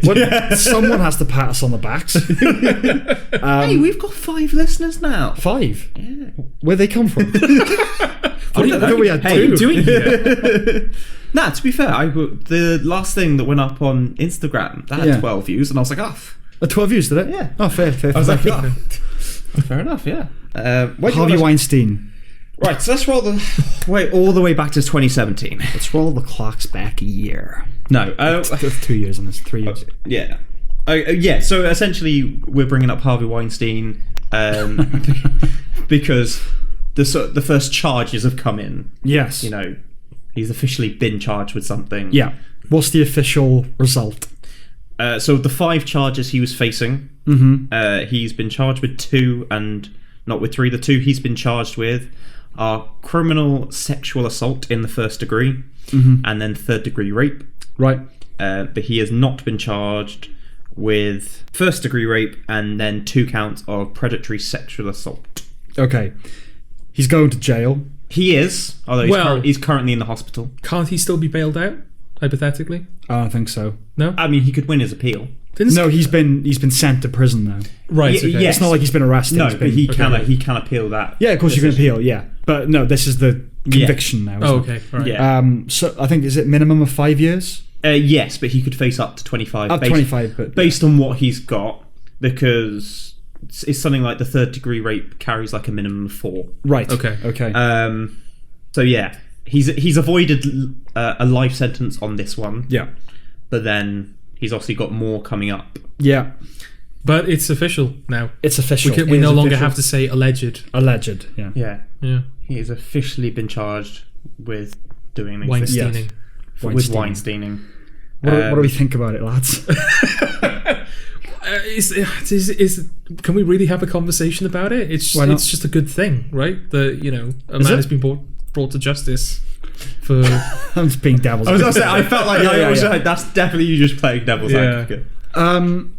I suppose the only thing I really have to say about it, I don't know the minutiae of the case is. I don't really, I know there's over 80 women have alleged, and but I don't know the details. I don't know what went to trial. I just don't. No. The only thing I have to... Yes, let me start by saying it's obviously a good thing. Yeah. Don't give me that look like, oh God, where's this going? But I've seen a lot of outlets reporting it as a victory for the Me Too movement. And it's not. It's a victory of pre-existing morality. That predates the Me Too movement. Yeah, we didn't it's not as if we were okay with this shit before Me Too. It's not like if this came out in 2015, he wouldn't have been convicted. No, but this is considered the main case of the Me Too. I mean, is it it's because of Me Too that we found out? Maybe. Well, this started Me Too. This started Me Too. Yeah. So in that respect, yes, but it's not as if the only reason we had the only reason that we all agreed that this was a bad thing was because of Me Too. Yeah, Me Too I just don't think it's... I don't know. It's made people speak up, which that is a great thing. Yes. But I just think assigning victory to hashtag Me Too is a complete misnomer and a complete misreading of... Again, this would have been the outcome pre-Me Too. It just would have been. Yeah. In the same way that I feel like history is... The apocryphal has become true in the sense of, women got the right to vote because women were throwing themselves in front of horses and, causing mischief. No, it wasn't. Women got the right to vote because enough men agreed it was the right thing to do. I know that sounds but that is true. That goes against the generally agreed upon story, but that is true. Yeah. Enough men got together and, women deserve the right to vote as well. Women could only have gotten the right to vote if men voted for it. Do you know what I mean? I'm not saying so you should thank men, be thankful, but that's just the case. There were enough decent-minded people. Yeah. It wasn't because feminists were being radical. That's nonsense. And it's nonsense now as well. I mean, I only know so much about this case. Mm-hmm. I mean, obviously, you say over 80 women. Yeah. I think only 10 charges were brought, and then some of those. I think they chose the charges they thought were most likely to get a conviction, didn't they? Yeah, and certain people it was settled outside. There's been some settling. Mm-hmm. Oh yeah, I'm sure. But the big high profile names that are on the list, as I said, Gwyneth Paltrow or whatever, nothing to do with them because that's all too. I can't remember what the term is, where it's too old. It's too historic. Yeah. The that's going to bother me. Keep talking. I'll think. But yeah, so none of those. So they've gone with the ones, as you say, most likely to get a conviction. Some of them obviously the more recent as well. Mm-hmm. So they've gone with those. He's got off the ones that would have sentenced him to life. He hasn't gone down for those. Yeah. Although I think of the two he's got coming up later in the year, which are Los Angeles. I'm sure. Or the whole of Los Angeles. Yeah. He just came. God, he was busy, wasn't he? He just came on a sea. Yeah. The statute of limitations. Yeah. That's yeah. But yeah, with that, I'm sure one of those is a first degree charge. Okay. So I think he can still, if that gets passed. Well, how old is he now? Because obviously, if these are crimes that he's done, we want him to be charged appropriately. Mm-hmm. He's 67 years old. But how long is he going to prison based on the charges that are? I think as you said, I think it's a minimum of 5 years. Okay. So he'll survive that prison sentence, but it's not like he has a life for him when he's. No. When he comes out. No. Well, I mean, this is the fact of the matter is he went to hospital after they read the verdict out, and the official thing I read in one of the news articles was he started having chest pains upon hearing the decision. Oh God, did he pull a Douglas Renham? From IT Crowd. When he's in the trial, he's like, "Your Honor," and he's about to defend himself, and he fakes a heart attack. Yeah. I think there's a couple of different quotes that come from the courtroom. Right. The one that I have up is him going, "I'm innocent. How can this happen in America?" Right. Okay. Which is just Well, I said I didn't do it. What do you mean that you're charging me with these things? To be fair, I mean, you went a bit overboard maybe, but to be fair, you can't go, oh, fair enough. You got me. Yeah. You know? I admit it now. Yeah. We find you guilty. You saw through my ruse. Yeah, well, it's because when it like initially came out, like one of the things he like apologized for like the hurt he caused people, but then denied that he'd ever done this. Yes. You know, which in itself is a bit of a contradiction. Like, oh, I'm sorry. What are you sorry for? No. You know, I did not do these things. Yeah, but you see that with because he went to rehab, right? Yeah, he went to therapy. Rape rehab. Rape-hab. Is that a thing? I don't like sexual addiction therapy sort of right. thing. Okay. I think it might be. I don't know. That would be the kind of thing I'd imagine he'd gone for. Yeah. Wanger management. I think that just gonna write that down. I think that whenever people are accused of this sort of stuff, even if they are innocent, they do tend to say, "I'm sorry if people are hurt." But you always have to caveat it with that, Yeah. I don't know. Like, obviously, this is a great thing, and I'm sure he hasn't been like nearly convicted to the extent he should be. Yeah. No. I'm sure, like most, if not all, of those stories are true.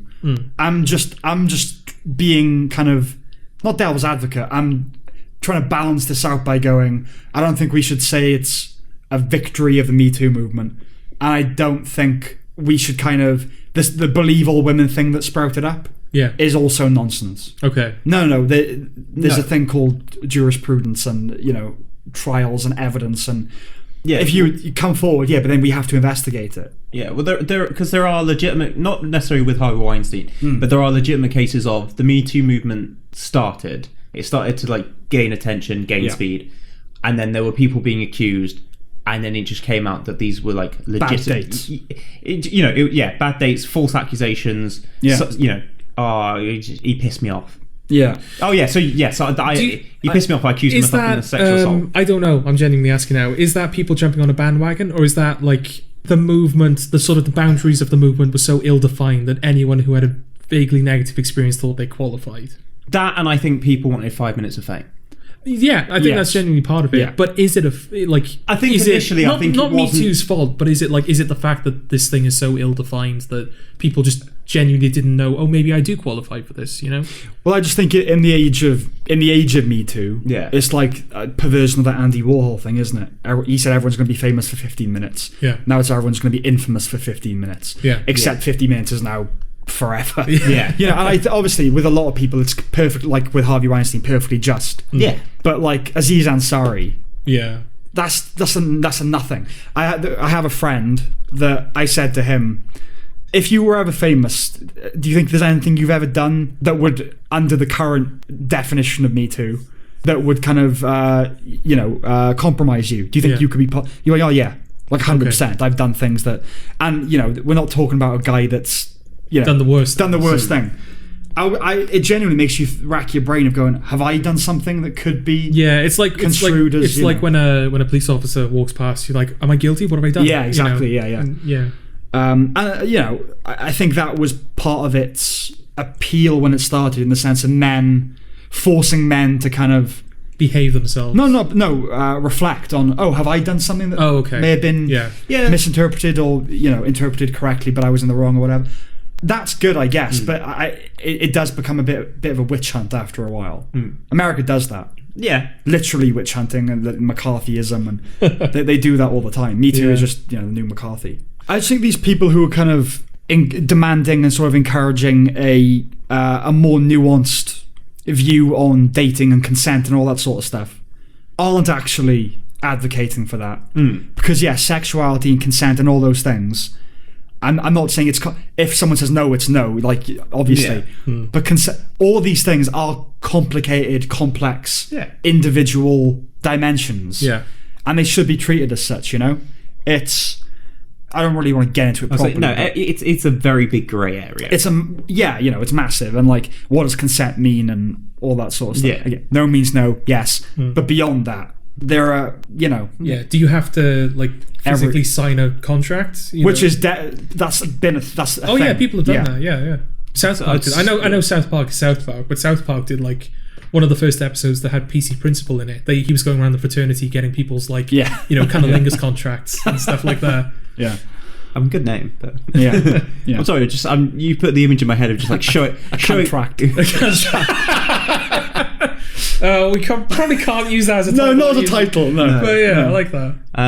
No, you literally just put an image into my head though of like showing up to a date and just like you'd be like, hi, and you know like if you like start a date, sometimes you'll like hug someone or whatever, just be like, oh no, I've got this like 10-page document you sign first. Just the idea of you walking into a restaurant and it's like you're a postman. It's just like, hi, please sign here and here. And now you can have the package. It's this thing about, again, power being an exchange, and everything kind of is a social negotiation, but that's supposed to be subliminal and subconscious, and you pick up on cues, and if you overstep the mark, you go, oh shit, okay, I misread the situation.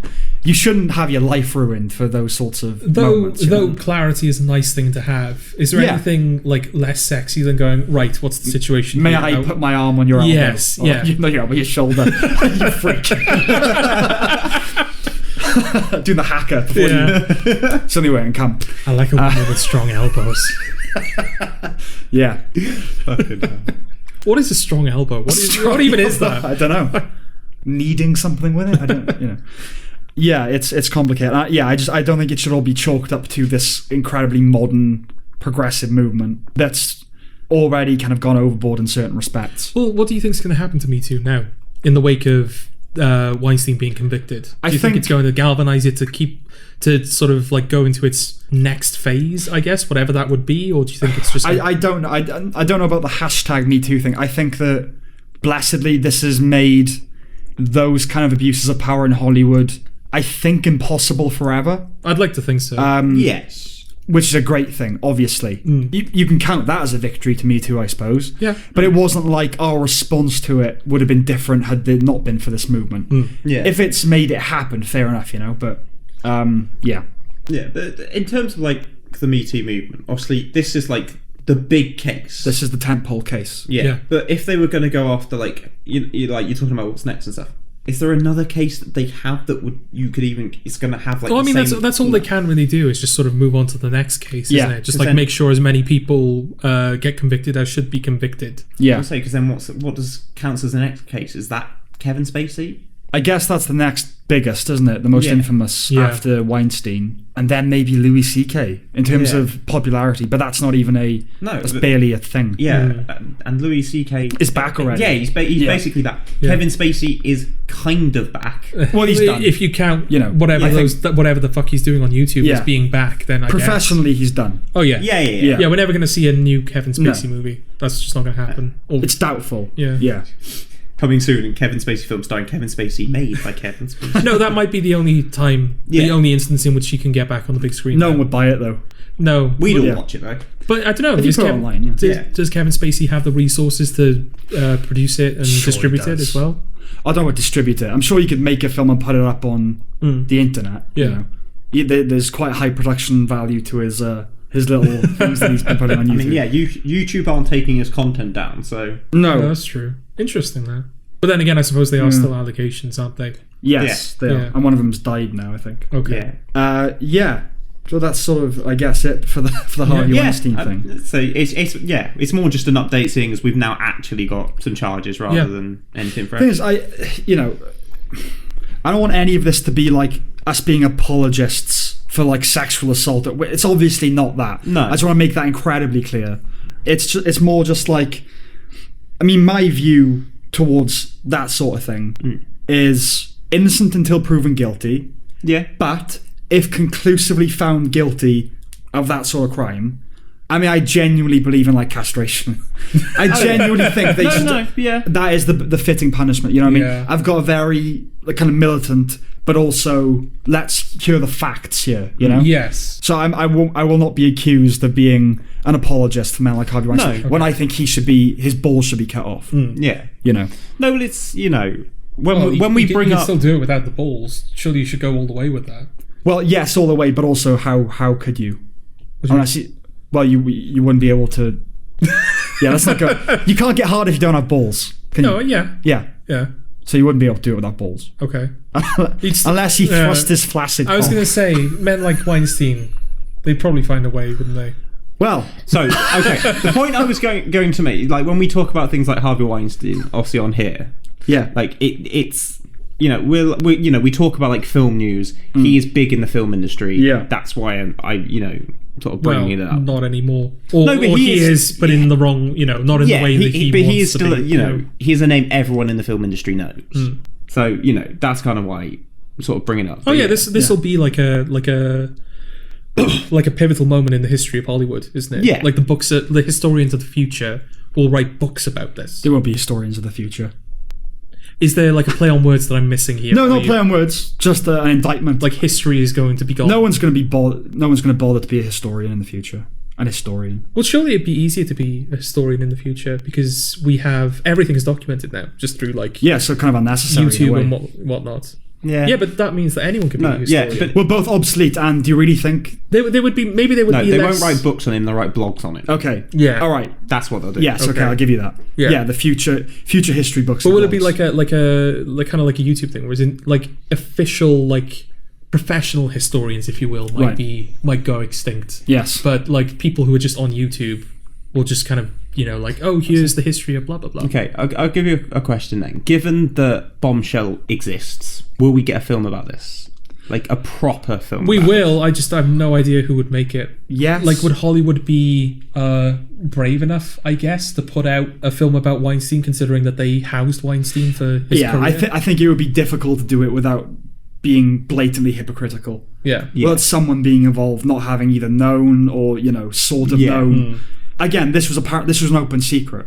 Yeah. Everyone knew about this, apparently. So I think you need a generation or two removed, I think. That's what I'm saying. That was like a genuine question of, we've had Bombshell now. Yeah, so yeah. Is this the kind of thing where at some point we will get a film? Maybe when he dies. Yeah. When he dies. Which I actually don't think will be too long, to be honest. I think if he goes to prison, he's not going to last very long. No.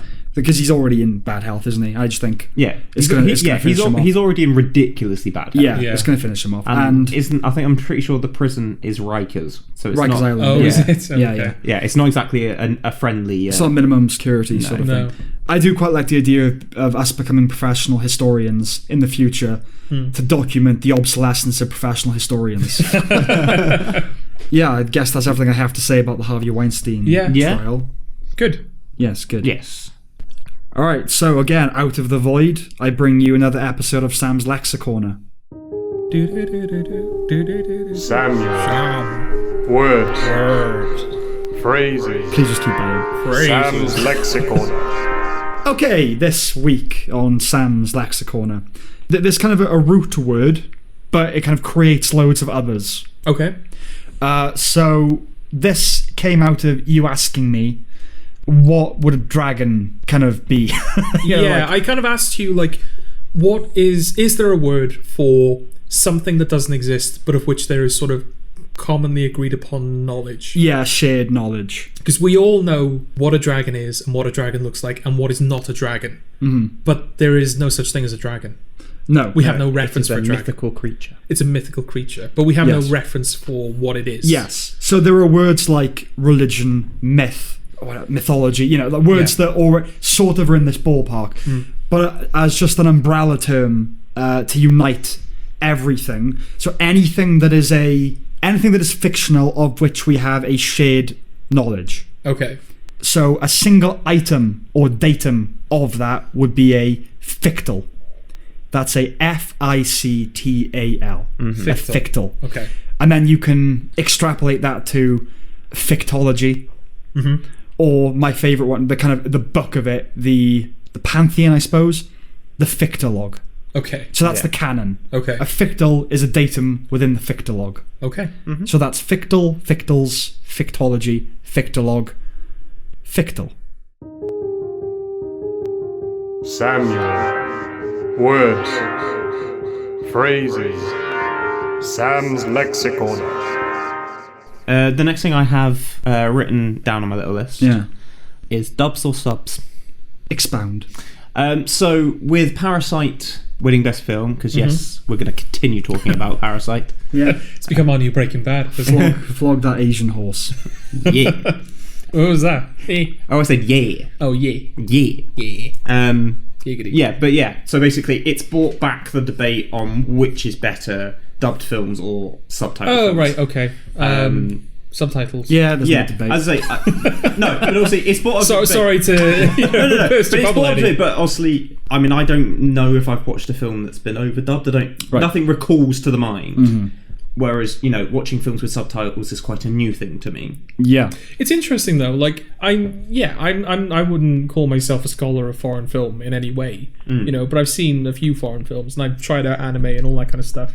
When I think back on like films I watched or shows I've watched that are subtitled in foreign languages, I remember the dialogue in English. Yeah, same. Yeah. Even though it's all in its native language, the subtitles kind of meld with the dialogue. It's more codified, isn't it? Because it's there. Yeah, exactly. You read it, you know? Yeah. I mean, I watch films with subtitles if it's possible. English films with subtitles, you know? I like to see the writing. It helps that I don't think I've seen a good dub yet. I haven't sought out many dubs, but I haven't seen a good one. Kung Fu Hustle, maybe, but like it's deliberately. Okay. They're doing that deliberately, you know? I see. It's meant to be like a bad martial arts film. Yeah. They're not. Like I said, they never sound. But it's the right. syncing. Syncing's not the mixing. Yeah. Yeah. It just sounds just pull on top. Yeah, but I mean, in most cases, languages are just some languages just aren't compatible. Yeah. You'll have like. One language that has like 18 syllables and the same phrase in another language will have 6. Yeah. You know, it just doesn't... Well, I watched a film called First Love yesterday. Okay. And it was available principally as a dub. Okay. I tried it. Half an hour. I can't bear it. Okay. Because it also, I mean, particularly because it's translating Japanese into English. And so that there's not a perfect kind of... They've not been perfectly translated, and the voice actors they get to do it are always just really over the top, and I guess it's because they can't emote facially or bodily, but it just never sounds right. But it's an interesting to me because subtitles is more of a like new thing to me. I was like, you've watched English films with subtitles on. I don't do that. Yeah. So it is new to me. But you talk about like remembering the English translation. Yeah, I remember the dialogue in English. Yeah. What's the line that sticks in your mind from Parasite? The most? Yeah. Well, probably it's so metaphorical, but that's because it's repeated a lot. Yeah. Other than that, what line of dialogue sticks out to me the most? I remember the Jessica jingle. Yeah, I know what yours is. Buy me drugs. Yeah. I think that's the context in which it's delivered, though, is not spoiled. No, but it is that. It's like the weird thing of that is like a line. Yeah. Other than, as you say, metaphorical. Other than that. The thing that I remember most from Parasite now, I've seen it a few times. Yeah. It gets funnier to me every time I see it. Okay. And there's it's not, this isn't a visual medium, so it's difficult to fully communicate. But there's a moment where they're kind of framing the existing housekeeper as having, what's the disease Tuberculosis. Yeah. And they drop a tissue with blood on it into the bin. And then when they get home, the father holds it up, and the look on his face when he turns... Yeah. It gets me. I can't believe I didn't laugh that hard the first time. It's just so like reaching and desperate. Like, oh look, this happened. So that's what sticks with me the most now. That image of him. Oh no, no. For me, it's still the little face when he pops up. Oh, okay, the eyes. Yeah.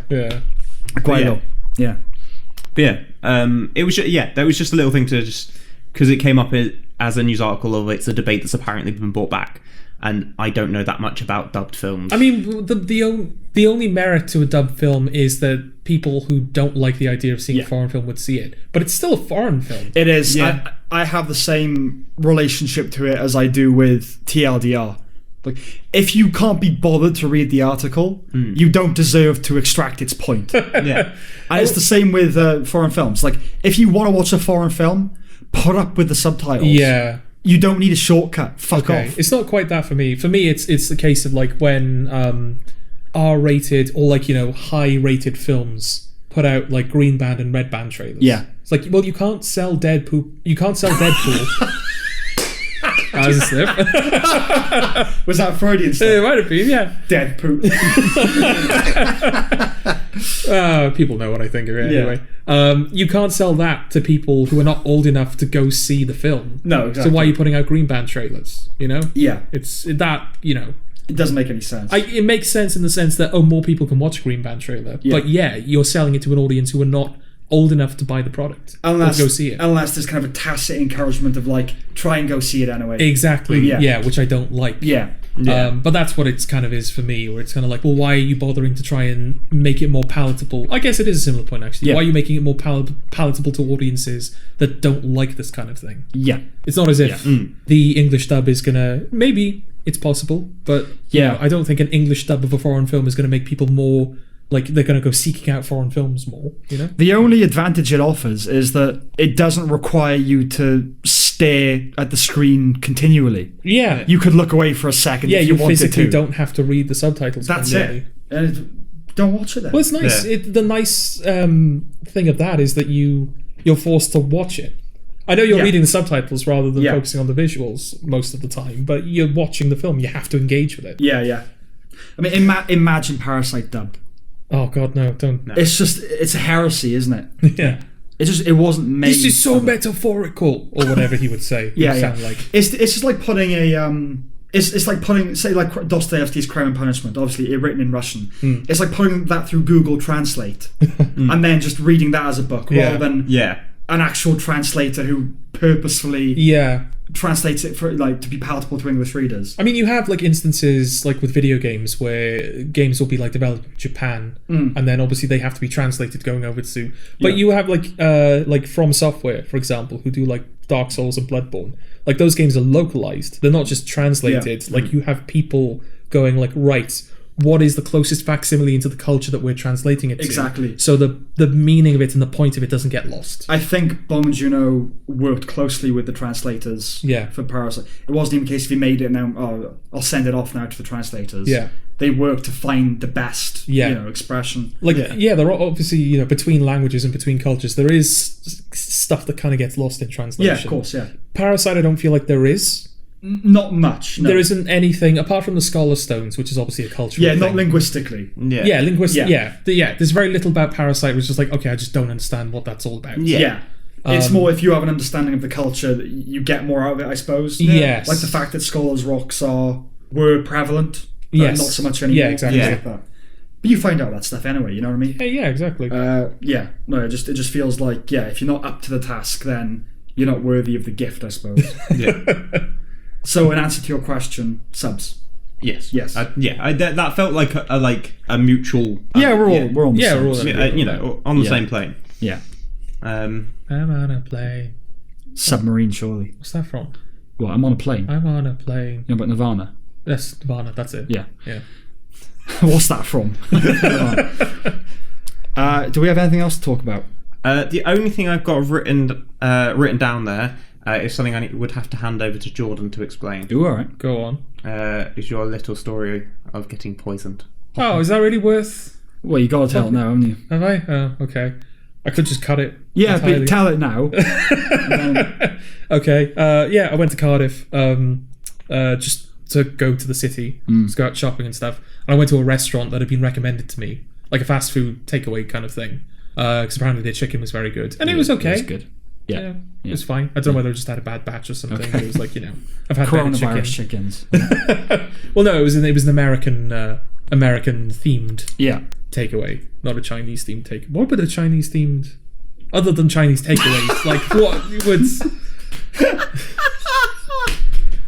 Go on, finish the question. No, everyone has like a very codified an American diner. Like we all know what American diners look like, what American takeaways feel like. What would a Chinese equivalent of that be? What a Chinese restaurant? No, like a Chinese, like a fast food takeaway, but it's like Chinese themed and Chinese food and stuff. Okay. That's just Chinese takeaways. How often do you have a Chinese takeaway? Well, every day, but that's not the point. Yeah, that I can't imagine like a sit-in takeaway, because this place it feels a bit like a KFC or a McDonald's, but it's not that. Yeah, you're talking about a Chinese restaurant as opposed to more a takeaway. Oh, am I? Well, if you're sitting in. No, but this is still like, because McDonald's is like takeaway food, but you can like sit down in there. Right. So it's sort of like a McDonald's. I'm trying to think of. Like, what's the Chinese? A Chinese equivalent of a McDonald's. Yeah. Well, they have McDonald's. No, I know that. I meant like. I mean, on the same street as McDonald's in Cardiff, there's a noodle. Like, yeah, bar. That's the closest I can think of. Okay. All right.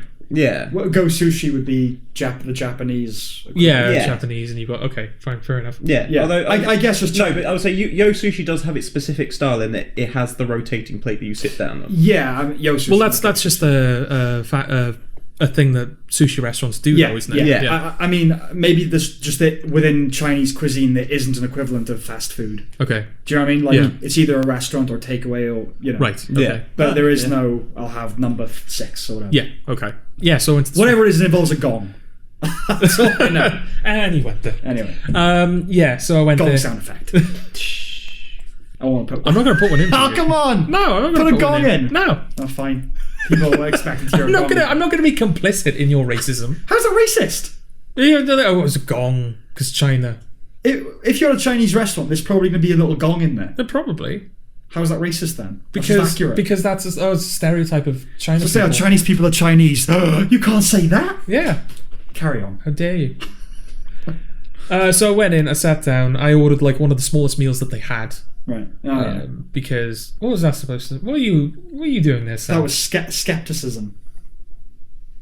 Don't skeptic. Yeah, don't skeptic. Well, I didn't know if I was going to like the food or not, so I had like one of the smaller meals. So I sat down. It was brought over to the table. It was put in front of me, and the guy went, "Oh, you're going to feel sick after that," and just sort of disappeared into the restaurant. Yeah. It's like, oh, okay. You definitely spat in your food. Well, that's the thing. Like, if it was like, because it was like 3 like chicken selects of the McDonald's version, but like chicken tenders, right? Is that what they're called? I don't know, but I know what you mean. Yeah, 3 of those, like a normal portion of fries, and I had like a milkshake for when I was done with that. That's all I had. If I'd bought like and also they did toast, which was weird. You got like a side of toast with it, which I don't know where that came from. But yeah, if I'd bought like, it's like a burger and like large fries, and I had chicken on the side, and I had this and that, like, yeah, fair enough. Yeah, I'm going all out. And then the toast. And then the toast, yeah.